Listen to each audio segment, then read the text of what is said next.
আমেরিকার পোল্টি দিল কাতার। ইরানের মিসাইল ঘাঁটিতে পরিণত হচ্ছে মধ্যপ্রাচ্যের মার্কিন দুর্গ।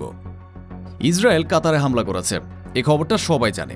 কিন্তু যদি আমি বলি ওই হামলায় আসল নির্দেশ তেল আবিব থেকে আসেনি, বরং এর কলকাঠি নাড়া হয়েছে তেহরান থেকে, যদি আমি বলি যেটাকে আপনি প্রধানমন্ত্রী নেতানিয়াহুর আগ্রাসন ভাবছেন সেটা আসলে ইরানের পাতা এক ভয়ঙ্কর দাবার ফাঁদের প্রথম চাল ছিল, তাহলে আমেরিকার 10,000 সেনার চোখের সামনে তাদেরই সবচেয়ে বড় ঘাটির দেশে তাদেরই সবচেয়ে বিশ্বস্ত বন্ধু ইসরায়েল যখন হামলা চালালো, তখন পেন্টাগন কেন পাথরের মতো চুপ ছিল?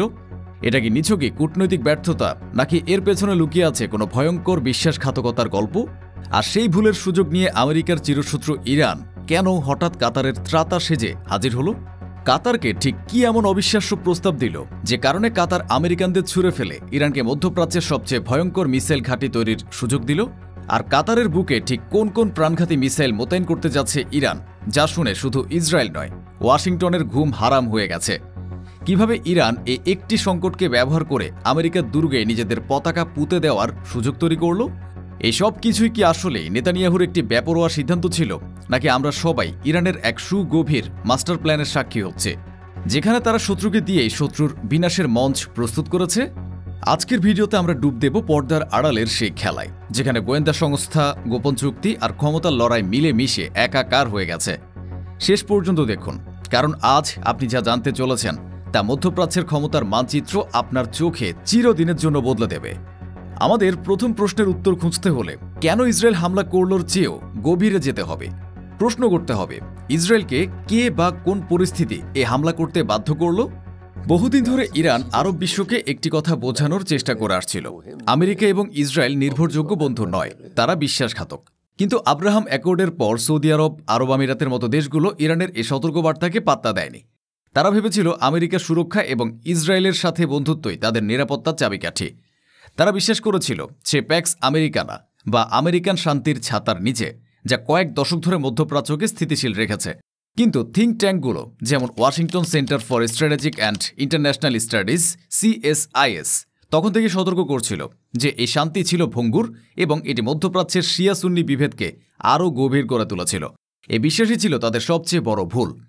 এমনকি যখন ইরান ও ইসরায়েলের মধ্যে সরাসরি সংঘাত শুরু হয়, তখনও আরব দেশগুলো আমেরিকার কথায় নিজেদের আকাশ ব্যবহার করে ইরানের মিসাইল ধ্বংস করে ইসরায়েলকে রক্ষা করেছে। BBC এবং রয়টার্সের রিপোর্ট অনুযায়ী জর্ডান এবং সৌদি আরবের এয়ার ডিফেন্স সিস্টেম সেই রাতে সক্রিয়ভাবে ইরানের ড্রোন ও মিসাইল ভূপাতিত করেছিল। ইরান সেদিন হারে হারে টের পেয়েছিল, মুখের কথায় আরব বিশ্বের চোখ খোলা যাবে না, তাদের চোখে আঙুল দিয়ে দেখিয়ে দিতে হবে। তাদের প্রমাণ করতে হতো যে প্রসঙ্গ যখন ইসরায়েলের নিরাপত্তা, তখন আমেরিকা তার যে কোনো আরব মিত্রকে বলির পাঠা বানাতে এক মুহূর্তও ভাবে না। আর ঠিক এখানেই ইরানের মাস্টার প্ল্যান কার্যকর হয়। ইরানের গোয়েন্দা সংস্থাগুলো এবং IRGCর কুদস ফোর্স বছরের পর বছর ধরে এমন একটি কৌশলগত পরিবেশ তৈরি করেছিল যেখানে ইসরায়েল নিজেকে এতটাই কোণঠাসা বা হুমকির মুখে ভাববে যে সে আমেরিকার কোনো শক্তিশালী আরব মিত্রের উপর হামলা করতে বাধ্য হবে। ইরান সরাসরি হামলা করেনি, তারা লেবানন, সিরিয়া এবং গাজা থেকে এমন গোয়েন্দা ও রাজনৈতিক চাপ তৈরি করেছে যা প্রধানমন্ত্রী নেতানিয়াহুর মতো একজন আগ্রাসী নেতাকে একটি বেপরোয়া পদক্ষেপ নিতে বাধ্য করে। ফরেন পলিসি ম্যাগাজিনের একাধিক বিশ্লেষণে উঠে এসেছে যে নিজ দেশে দুর্নীতি এবং রাজনৈতিক চাপের মুখে থাকা নেতানিয়াহুর জন্য এমন একটি সামরিক সাফল্য ছিল অক্সিজেনের মতো জরুরি।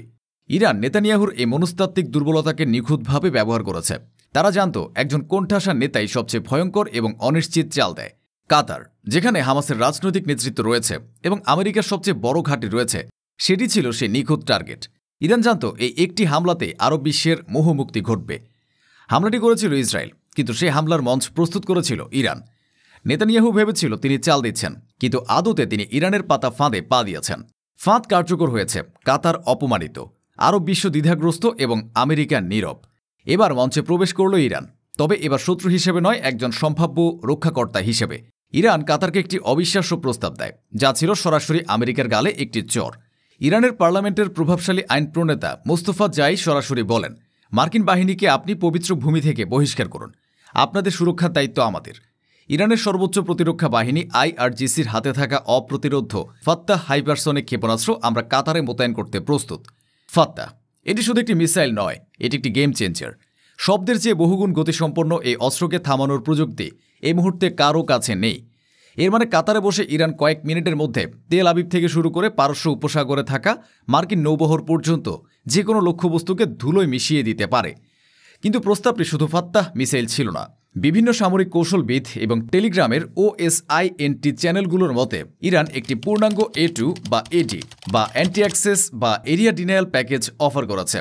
এর মধ্যে রয়েছে খেইবার শেকান বা দুর্গ ধ্বংসকারী ব্যালিস্টিক মিসাইল, যা বিশেষভাবে ইসরায়েলের ভূগর্ভস্থ বাংকার এবং কমান্ড সেন্টার ধ্বংস করার জন্য তৈরি। সাথে রয়েছে ইরানের নিজস্ব অত্যাধুনিক এয়ার ডিফেন্স সিস্টেম বাভার 373, যা রাশিয়ার S-300 সিস্টেমের চেয়েও উন্নত বলে দাবি করা হয়। এই একটি প্রস্তাবের মাধ্যমে ইরান কাতারকে শুধু সামরিক সুরক্ষা দেয়নি, বরং দিয়েছে সম্মান ফিরে পাওয়ার সুযোগ এবং আমেরিকার উপর থেকে নির্ভরতা কমানোর এক ঐতিহাসিক বিকল্প।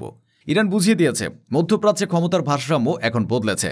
ইরানের এই চালে ওয়াশিংটনে পারমাণবিক বোমার মতো বিস্ফোরণ ঘটে। আমেরিকা এমন এক উভয় সংকটে পড়ে যা তাদের কয়েক দশকের মধ্যপ্রাচ্য নীতিকে প্রশ্নের মুখে ফেলে দেয়। সংকট নাম্বার 1, তারা যদি কাতারকে চাপ দেয় তাহলে অপমানিত কাতার আল উদাইদ ঘাঁটি থেকে মার্কিন বাহিনীকে চলে যেতে বলতে পারে, যা হবে আমেরিকার জন্য একটি অকল্পনীয় পরাজয়।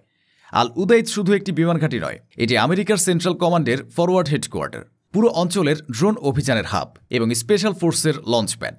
লন্ডনের থিঙ্ক ট্যাঙ্ক RUSI এর মতে এই ঘাঁটি হারানো মানে মধ্যপ্রাচ্যে আমেরিকার মস্তিষ্ক হারিয়ে ফেলার শামিল। সংকট নাম্বার 2, আর যদি তারা চুপ করে থাকে তাহলে তাদের সবচেয়ে বড় সামরিক ঘাঁটির পাশে গড়ে উঠবে তাদের চিরশত্রু ইরানের সবচেয়ে আধুনিক মিসাইল ঘাঁটি। 10,000 মার্কিন সেনা কার্যত ইরানের মিসাইলের জিম্মিতে পরিণত হবে। CNN-এর হোয়াইট হাউস করসপন্ডেন্টদের রিপোর্ট অনুযায়ী এই ইস্যুতে ওয়াশিংটনের ভেতরেও তৈরি হয়েছে তীব্র মতবিরোধ। একদিকে পেন্টাগনের জেনারেলরা, যারা কোনো মতে আল উদাইদ হারাতে চান না, অন্যদিকে স্টেট ডিপার্টমেন্টের কূটনীতিকরা, যারা ইসরায়েলকে চটাতে ভয় পান। এই অভ্যন্তরীণ কোন্দল আমেরিকাকে আরও পঙ্গু করে দিয়েছে। আমেরিকা এবং ইসরায়েল যে খেলা শুরু করেছিল সে খেলার নিয়ন্ত্রণ এখন সম্পূর্ণভাবে তেহরানের হাতে। তাহলে এবার ফেরা যাক আমাদের চূড়ান্ত প্রশ্নে, এসব কিছু কি ইরানের একটি সুগভীর মাস্টার প্ল্যানের অংশ? উত্তরটি হল হ্যাঁ, তবে এটি কোনো সাধারণ পরিকল্পনা ছিল না। এটি ছিল মনস্তাত্ত্বিক এবং ভূ রাজনৈতিক যুদ্ধের একটি নিখুঁত উদাহরণ। চূড়ান্ত সত্য, ইরান সরাসরি যুদ্ধ করে যা অর্জন করতে পারত না তা তারা অর্জন করেছে শত্রুর হাত দিয়েই। তারা প্রমাণ করেছে যে আমেরিকা তার মিত্রদের রক্ষা করতে অক্ষম। তারা আরব বিশ্বকে দেখিয়ে দিয়েছে আঞ্চলিক সুরক্ষার জন্য বাইরের শক্তির উপর নির্ভর করাটা কতটা বিপজ্জনক। ইরানের চূড়ান্ত লক্ষ্য কাতারকে একটি স্যাটেলাইট স্টেট বানানো। তাদের আসল উদ্দেশ্য হল আমেরিকার সবচেয়ে শক্তিশালী সামরিক ঘাঁটিটিকে একটি কৌশলগত জিম্মি বানানো এবং একে ব্যবহার করে পুরো মধ্যপ্রাচ্য থেকে মার্কিন সামরিক উপস্থিতি বিতাড়নের জন্য দর কষাকষি করা। এটি এক ধরনের নতুন যুদ্ধ, যেখানে মিসাইলের চেয়েও বড় অস্ত্র হল প্রতিপক্ষের শিবিরে তৈরি করা অবিশ্বাস এবং বিভেদ। আমেরিকার এই ব্যর্থতা বেইজিং এবং মস্কোতে বসে থাকা নেতারা খুব মনোযোগ দিয়ে দেখছেন। দ্য ইকোনমিস্ট ম্যাগাজিন একে মাল্টিপল ওয়ার্ল্ড অর্ডারের উত্থানের এক গুরুত্বপূর্ণ মুহূর্ত হিসেবে চিহ্নিত করেছে, যেখানে আঞ্চলিক শক্তিগুলো পরাশক্তিদের খেলার নিয়ম বদলে দিচ্ছে। তারা শিখছেন কিভাবে একটি পরাশক্তিকে সরাসরি চ্যালেঞ্জ না করেও তার প্রভাব বলয় ভেঙে দেওয়া যায়। হামলাটি নেতানিয়াহুর হাত দিয়ে হলেও এর পেছনের মস্তিষ্ক ছিল ইরানের। তারা শত্রুর ক্রোধ, অহংকার এবং দুর্বলতাকে ব্যবহার করে এমন একটি বিজয় অর্জন করেছে যা আগামী কয়েক দশক ধরে মধ্যপ্রাচ্যের ইতিহাসকে প্রভাবিত করবে।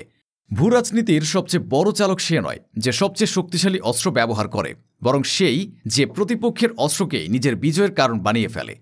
কাতার কি শেষ পর্যন্ত ইরানের প্রস্তাব গ্রহণ করে মার্কিন ঘাঁটি উচ্ছেদ করবে, নাকি আমেরিকা তার দুর্গ রক্ষার জন্য আরও ভয়ঙ্কর কোনো পদক্ষেপ নেবে? মধ্যপ্রাচ্যের এই নতুন খেলা কোন দিকে মোড় নেবে বলে আপনি মনে করেন? আপনার মতামত কমেন্ট সেকশনে আমাদের জানান, কারণ আপনার ভাবনাটাও এই বড় খেলার একটি অংশ।